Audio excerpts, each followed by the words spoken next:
เป็นจังใดหลังจากที่ทั้งเมียได้พ่อลูกสาวเพิ่นและทั้งพ่อเด้ก็ดีรู้ใจสึกจังใดดีใจบ่เพิ่นได้พ่อลูกสาวเพิ่นก็ได้โดยอ๋อแต่สำหรับพ่อนี่ถึงสิบ่แม่นลูกของเฮาก็นับถือสำลูกเนาะโดยเพราะว่าเอาแม่เพิ่นเด้โดยก็บ่ได้ว่าหยังที่ตอนเมียตามหาลูกสาวตอนแรกๆว่า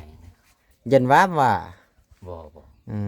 คือทางเมียเคยบอกก่อนนี่บ่ว่าเคยมีลูกสาวอยู่ไทยยันว่าบ่บอกจังได๋เพราะว่าห้อยผิดกันเฮ็ดได้เนาะบอก บอกเพิ่นเสร็จแล้วก่อนบ่ได้บ่มีเรื่องว่าคอยสินั่นน่ะบ่ได้เนาะโดยก่อนสิคบกับหมู่เฮาก็ต้องบอกล่วงหน้าได้ว่าเพิ่นสิรับสถานะเฮาได้บ่เนาะแบบว่าเพิ่นพอใจคบกับเฮาก็จังคบนะบ่พอใจแล้วก็ย่าเนาะโดยแต่ว่าเรื่องของเฮามันเป็นจังไดก็บอกบ่ได้จังได้คบกันน่ะเคยมีลูกมาก่อนบ่มีก็บอกเบิดเนาะโดยอันนี้ฮะบ่ช่วยหน้าบ่ตัวนี้น่ะแบบว่าล้างถ้วยล้างบวงช่วยหน้ากันอันนี้โดยแล้วก็อันนั้นก็บ่งอาบน้ำคันลูกสาวมานี่ก็จะให้ลูกสาวยืนอาบนี่แหละเนาะโดยผู้บ่าวกายทางมากันนี่แหละนี่พี่น้องเอ้ยนี่นี่นี่แหละบ่อนยืนอาบแต่ละมื้อเนาะนี่แหละเนาะถ้าว่าสมมุติเฮ็ดห้องน้ำอยากให้เฮ็ดอันนี้เนาะเนี่ยส้นนี่เนาะพี่น้องเนาะเพราะว่าอาศัยให้มันน้ำมันไหลออกให้นาถ้าว่าเฮ็ดอยู่หน้าบ้านมันผัดบ่งามบริเวณเฮือนเราก็มานี่นั่นแหละเฮือนไอ้ล่ำก็แตกแป๊กตกปอกไปเห็นแล้วพี่น้องเฮ็ดพอได้อยู่พอได้เช่าบ่ได้ทาวรดอก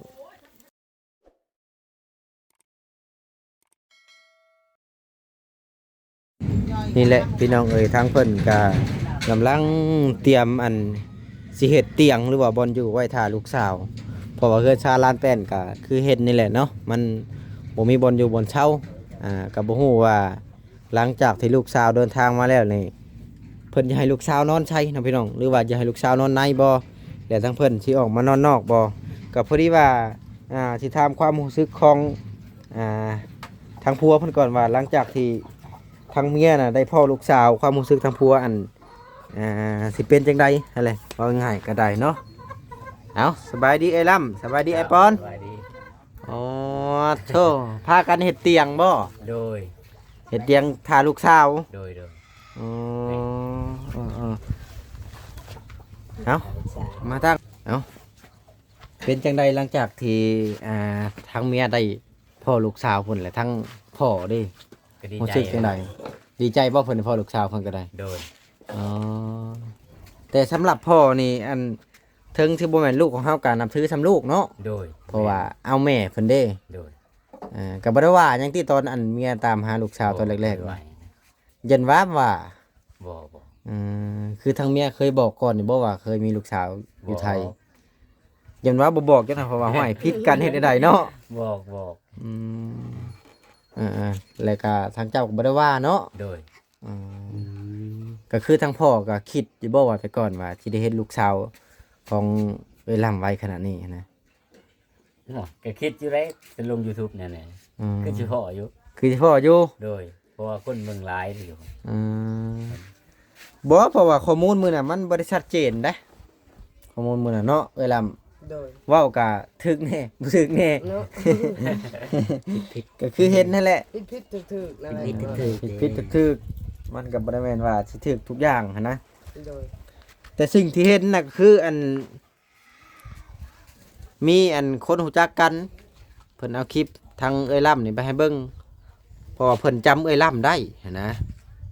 หรือว่าเว้าชื่อของพ่อน้องไม้ออกมาแล้วผู้นั้นเพิ่นก็เลยว่าโอ้คือชื่อคนไกลบ้านแท้เพิ่นก็เลยเอาคลิปไปให้เบิ่งสงสัยเขารู้จักเอ้ยล่ำเนาะเพิ่นรู้จักชื่อน้องพ่อน้องไม้รู้จักชื่อพ่อน้องไม้ให้แหละหมู่พ่อน้องไม้ก็เลยมาถามความรู้สึกของไอปอนเพิ่นก็บ่ได้ว่าหยังเนาะโดยจังนั้นเพิ่นว่าต้องเจ้าคือว่าบอกว่าตอนคบกับข่อยคือว่าบ่ทันมีลูกนะเพิ่นว่าบอกเพิ่นเสร็จแล้วก่อนบ่ได้บ่มีเรื่องว่าคอยสินั่นน่ะบ่ได้เนาะมาบัดนี้เพิ่นลูกมาแต่ใช้เพิ่นว่าง่ายว่าก่อนสิคบกับหมู่เฮาก็ต้องบอกล่วงหน้าได้ว่าเพิ่นสิรับสถานะเฮาได้บ่เนาะแบบว่าเพิ่นพอใจคบกับเฮาก็จังคบนะพอใจแล้วก็ย่าเนาะ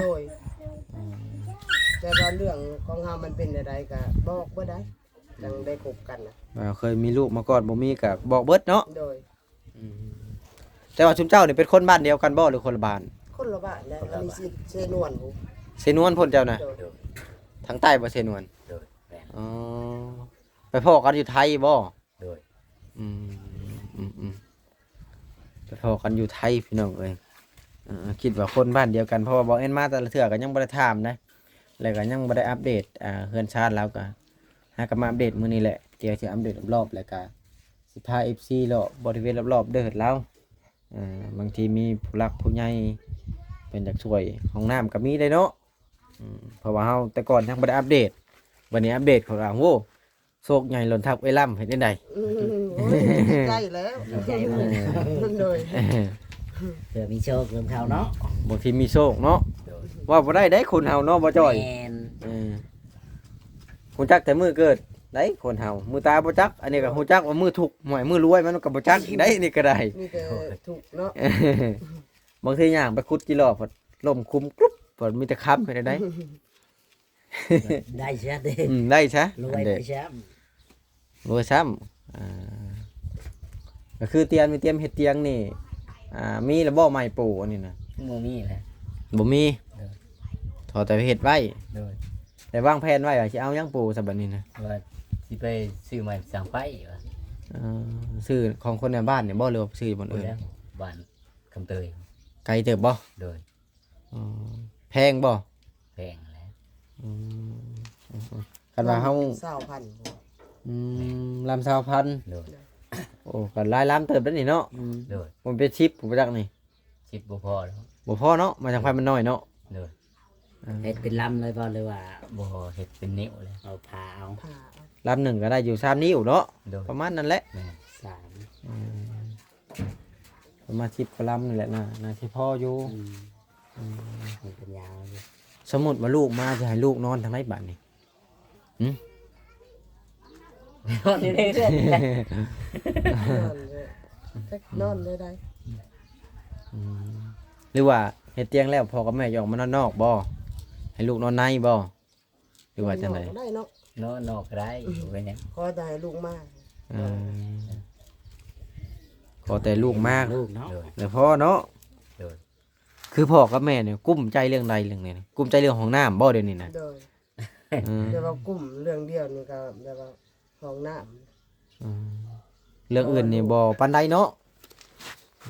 เรื่องขึ้นเรื่องซ่านนี่ก็นอนไปก่อนเนาะ โด โด ย ย แต่ว่ามันจะเป็นชุดก็คือห้องน้ำนี่แหละ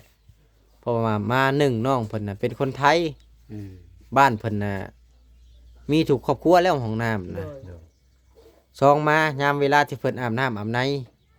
สิมาอาบน้ำเคียนเอิกคือบ้านเฮานี่มันคือบ่เป็นเด้ โดย ผู้บางคนนุ่งบ่สินนอนบ่เป็น นุ่งสิ้นเป็นบ่ถามมึงเด้อน้องไม้น่ะ บ่เป็นดอก นั่นเด้ บ่เคยนุ่งครับ นั่นเด้คือบ่ใช่แล้วน่ะนุ่งสิ้นผัดสิอาบน้ำบ่เป็นใส่สบู่บ่เป็นอีกบัดนี้ เนาะแบบว่าเขาบ่เคยดอกเด้อนะว่า เค แล้ว ยดอก นั่นแหละ FC เพิ่นก็โอ้ลำบากใจร้ายเพิ่นว่าคันว่าบ่มีห้องน้ำสิอยู่ได้บ่เพิ่นว่า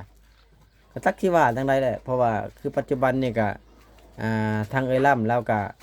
ยืนอาบอะไรพี่น้องเอ้ย มีการนั้น ยืนอาบน้ำ ในโล่งๆเลยติ ยืนอาบน้ำลงๆอย่าจับพัวพ่ออีหล่ะเจ้าใน FC เพิ่นสิว่ายืนอาบลงๆเลยบ่คือบ้านเฮาได้น้องเพิ่นคอยว่าถ้าว่ามาเนี่ยยันเพิ่นบ่ได้อาบอันน้ำสิไปอาบยืนอาบว่าซะ โดย เพิ่นบ่อาบอยู่แล้ว บ่อนช่วยหน้าเพิ่นก็บ่มีบัดนี้เนาะ บ่มีหยังทั้งนั้น อยู่ไทยเพิ่นช่วยหน้าเพิ่นบ่ถ้วยใช้โถเนาะบ่จ้อยเนาะ อืม บ่อนอ่างล้างถ้วยหั่นแหละอ่างล้างหน้าว่าผิดตัวนี้บ่อนล้างหน้าโดยเฉพาะได้ แม่น ปัญหาตัวนี้แหละสุดๆเลย แก้ปัญหาบ่ตกแต่ว่าทางเอ้ยล่ำเราก็เป็นคนขยันได้พี่น้องเอ้ยนี่เลยเวียกเราก็ละแต่ละมื้อนี่ เผาทาน เผาถ่านมีธุรกิจเป็นของตัวเองเนาะคือการเผาถ่านนี่ผู้ได้เป็นคนขวัดขึ้นมา ผัวนี่นะ พวกขวัดขึ้นมาแหละจังเจ้าเป็นผู้เก็บ โดย เก็บไปยิบ ขวัดเท่านึงได้จากซอบน่ะ เช้าไป สาวป่าย โดย สอบ25อันนี้ฮะ โดย พอซื้อได้สอบ25เด้อพี่น้องนี่สอบ25เด้อ FC นี่ FC ให้ FC เบิ่งก่อนสอบบักใหญ่ๆได้นี่สอบ25ถ้าว่าตีเป็นเงินอัน ไทยก็ฮอดบ่30 บาทบ่จ่อย ประมาณนั้น ประมาณนั้นเนาะ อืม อ๋ออยู่ไทยนี่แพงนะ โดย ประมาณ200 ชอบอันนี้อะไร แม่น แพงนะ เอาไปขายอยู่พุ่นเด้อไอ้ลำ ไพ่ได้ลูกไพ่ ไปได้ลูกเจ๊ไปเฮ็ด ได้ ได้ ดูได้ลูกอ่ะ มาพี่ ให้น้องไม้เมื่อขายเด้อ มีโดดเนาะ ผู้เมื่อนี่เอาน้องไม้เอาถ่านมาขายเด้อ ต้องไม่เอาเพื่อนเนี่ยเขา บ่ได้อีกได้เอาถ่านเมื่อก็ได้ กระป๋อบเนาะ ปรับไม้อีกได้เสียภาษีอีกได้ เดี๋ยวมาชี้แหละ เนาะ บ่หยอกว่าพัวกันนี่แล้ว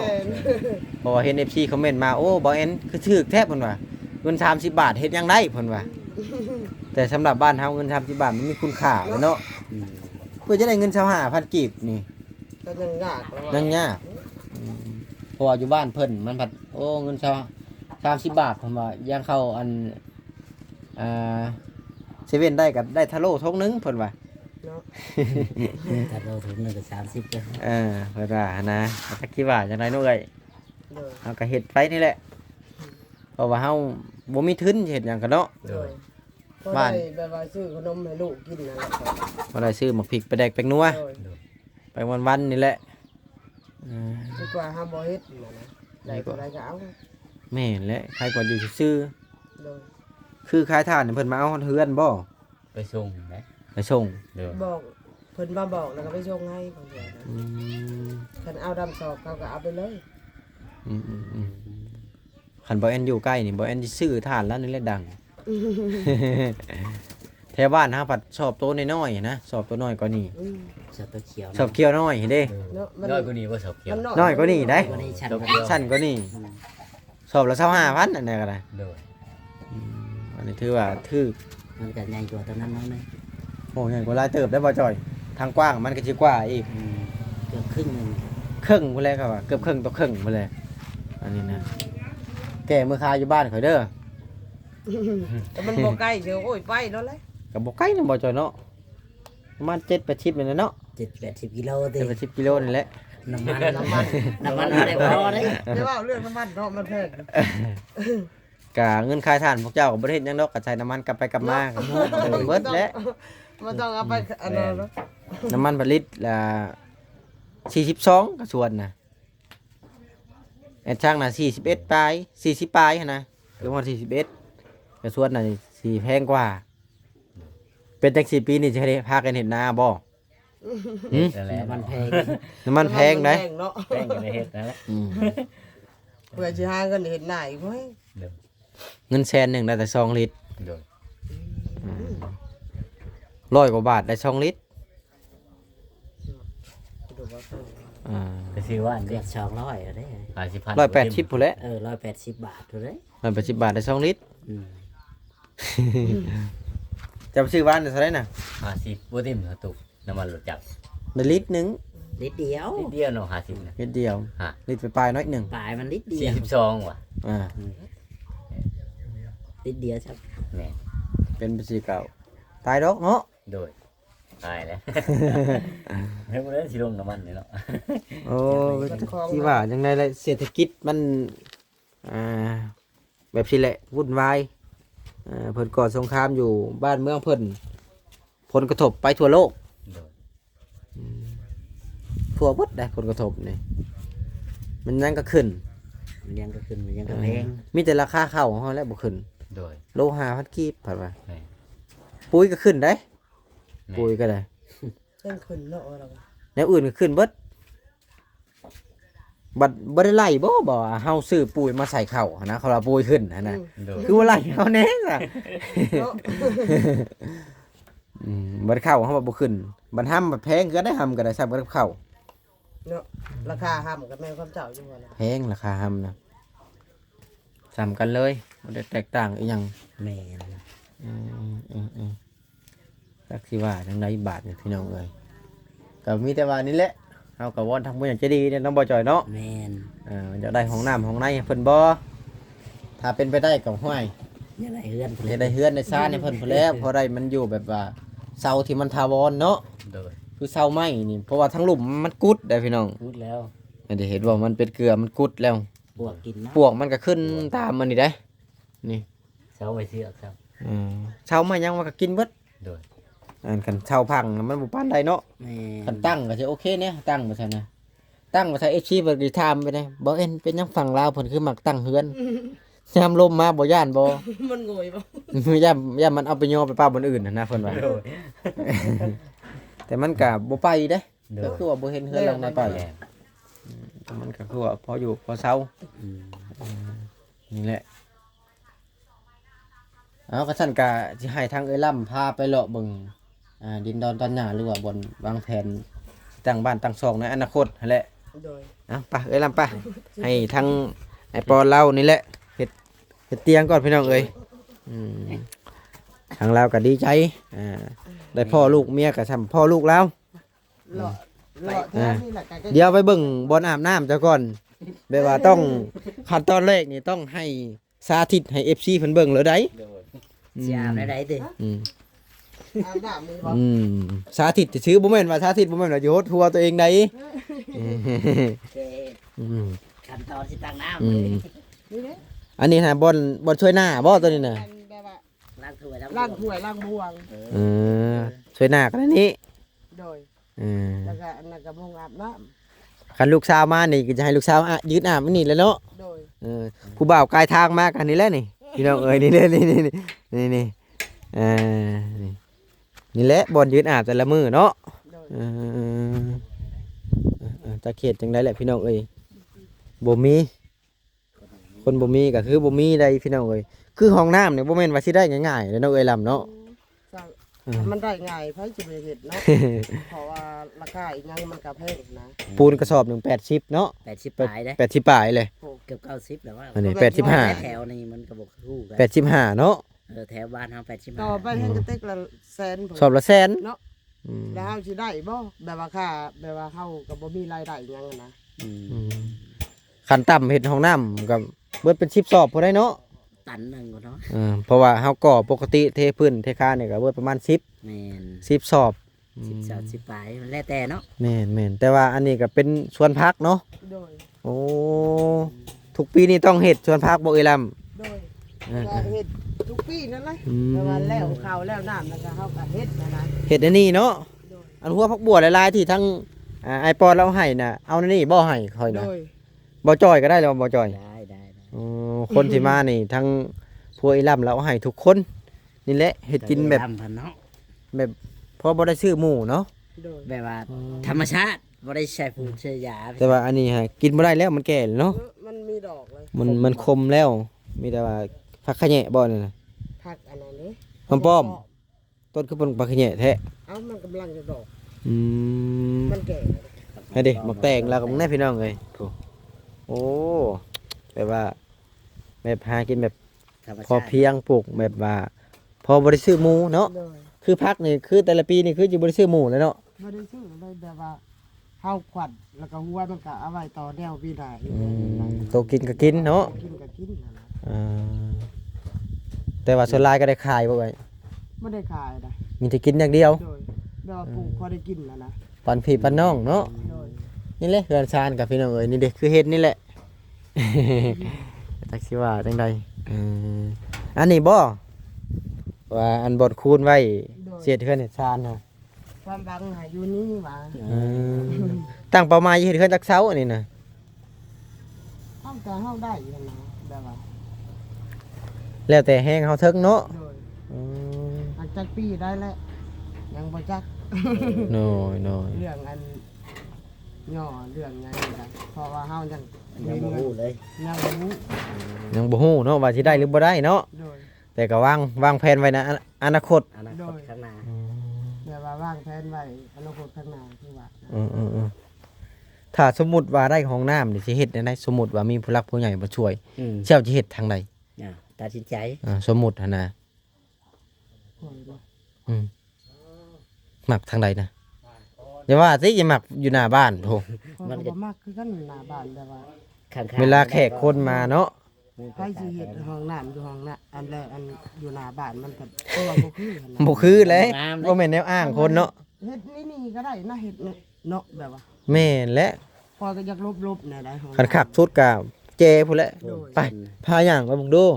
สมมุติเด้อพี่น้องอันนี้สมมุติว่า เราอันบักกุกอันนี้เราก็บ่ ปอมากอันนี้บ่ได้กินเหมาะนี่น่ะ ก็กินแหละ กินบ่ไหว นี่มันหาว ปอ เบิ่งให้เราบักแล้วก็เราก็บ่อันนั้น อืม เราบ่เก็บ บ่จ้อยโพดโพมักกระแตบแฮ อัน บ้านจะเอิ้นมักหยังเนี่ยตัวแฮ เออ เอิ้นแบบว่าง่ายมักกระแตบแฮอืมคือบ่พากันกินแท้อันนี้โพดโพอีหลีนี่ มันหาวบ่เลย มันห่าวเนาะปลาบ่แม่น10กว่าต้นผมว่าอันนี้นะบ่ได้เก็บไปขายบ่ ขายอยู่ได้ต้นแรกฮะ อ๋อ มันหลายเนาะ อันนี้แบบว่าบ่ได้ขายหนึ่ง อืมเรื่องนี่แหละเนาะถ้าว่าสมมุติเฮ็ดห้องน้ำอยากให้เฮ็ดอันนี้เนาะ แค่ส่วนนี้ เนี่ยส่วนนี้เนาะพี่น้องเนาะ ส่วนนี้ก็ได้ เพราะว่าอาศัยให้มันน้ำมันไหลออกให้นาถ้าว่าเฮาเฮ็ดอยู่หน้าบ้านมันผัดบ่งามบริเวณเฮือนเราก็มานี่นั่นแหละเฮือนไอ้ล่ำก็แตกแป๊กตอกปอกไปเห็นแล้วพี่น้องเฮ็ดพอได้อยู่พอได้เช่าบ่ได้ทาวรดอกเฮ็ดพอมีบ่อนอยู่ว่าง่ายๆก็ได้ พอได้อยู่ได้เนาะ พอบ่บ่า ส้ม สนแดดสนพลสนลมยามอยู่ยามนอนไผเป็นคนเฮ็ดอันนี้น่ะ อันเพื่อนนี่ แม่น ผู้ว่าข่อยนั่นเลย อืม แบบว่าเฮ็ดกระเตอะกระตาพอได้อยู่นั่นน่ะ ๆ แบบว่า อืม ตอนแรกก็อยู่เพื่อนนำพ่อแม่อะไรแบบว่ามันแล้วก็ยังออกมาอยู่อัน ครอบครัวไผครอบครัวมันเนาะ โดย ส่วนตัว เอาพี่น้องเอ้ยก็ประมาณนี้แหละก็ฝากทางผู้หลักผู้ใหญ่เพิ่นเด้อพี่น้องเอ้ยถ้าว่าอยากซอยทั้งเอ้ยล่ำทางเฮาก็นี่แหละจะทำหน้าที่เป็นสะพานบุญให้เฮ็ดห้องห้องน้ำให้เพิ่นงบประมาณก็ประมาณมื้อหนึงก็สิได้หลายอยู่เนาะบ่จ้อยเนาะหมื่นไปปลายๆเนาะแล้วเนาะ20,000ประมาณนี้แหละเพราะว่าของมันแพงเผื่อไว้เนาะพี่น้องเนาะเผื่อเสร็จสิ้นก็ประมาณตีแล้วๆประมาณ20,000เนาะเพื่อเครื่องคองมันเด้แนวมุ้งไม้หลายอย่างนะพี่น้องไอ้ปูนก็สอบละ85เกือบฮอด90เลยของมันแพง เงิน1,000 บาทนี่ก็ได้อยู่ปูน6ซอบ ประมาณนี้แหละนะพี่น้องเนาะเอากะกระสันกลับไปเข้าห่มไปก็ลำปะเอาพี่น้องเอ้ยก็ประมาณนี้แหละซึ่งมื้อนี้บ่แอนก็ได้มีโอกาสแวะเวียนมาอัปเดตทั้งเอ้ยล่ำให้พ่อแม่ป้าลุงเบิ่ง ที่ท่านใดอยากช่วย ถ้าว่าอยากช่วย ให้พี่น้องเลย เพิ่นเฮ็ดห้องน้ำบ่ แต่พี่น้องเนาะ ทางเฮาก็ยินดีสิเป็นสะพานบุญให้ทางผู้หลักผู้ใหญ่เพิ่นเพราะว่าทางลาวนี่ก็อุกใจได้พี่น้องเรื่องน้องไม้สิมาแต่ว่ายังบ่ทันมีห้องน้ำเพราะว่าคนไทยนี่เพิ่นนี่โอ้อาบคือบ้านเฮาบ่ได้เพิ่นเคยอาบในห้องน้ำห้องในสิไปอาบแบบว่าใส่ผ้าถุงผ้าเข็นเอิกมันรุดเฮ็ดได้นะพี่น้องเนาะก็อยากให้เพิ่นมีห้องน้ำห้องในนี่แหละเรือนชาลานแป้นก็คือบ่แอนพาเลาะนี่แหละก็ทำนี่แหละเนาะพี่น้องเนาะเอาสำหรับคลิปนี้ก็บ่มีหลายเด้อพี่น้องเอ้ยก็ขอตัวจบคลิปก่อนไว้พอกันคลิปหน้า EP หน้า EP ไหนก็จังว่าการพี่น้องเอ้ยเอาอยู่ดีมีแรงบ่สุขสุขคนไปก่อนพี่น้อง